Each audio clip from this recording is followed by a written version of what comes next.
Kung napapansin nyo dito, no, meron kayong nakikita na isang bata, which is kalahati lang yung kanyang katawan, or kung nakikita nyo yung isang bata dito na nakalubog sa isang semento, well, alam nyo guys, is nagkakamali kayo dito.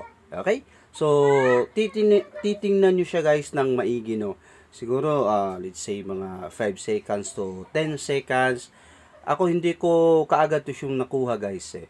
So bago ko ito siya na-gets is binabasa ko muna yung kanilang mga comments, okay? So ngayon, magka-count tayo ng 5 seconds kung makukuha nyo ba siya, no? So in 5, 4, 3, 2, 1. Okay? So na-gets nyo na ba guys? Nakuha nyo na ba kung bakit ganito yung picture ng bata? Confused na ba kayo? Okay, so ngayon sasabihin ko na sa inyo guys. Okay, so itong bata na ito guys, siya ay natatakpan ng semento. Okay, pero itong semento na ito guys is hindi siya level doon sa semento ng daan, kasi ito mas mataas ito ng konti. Okay, pala guys, itong semento na ito siya, ito hanggang dito yan. Yan.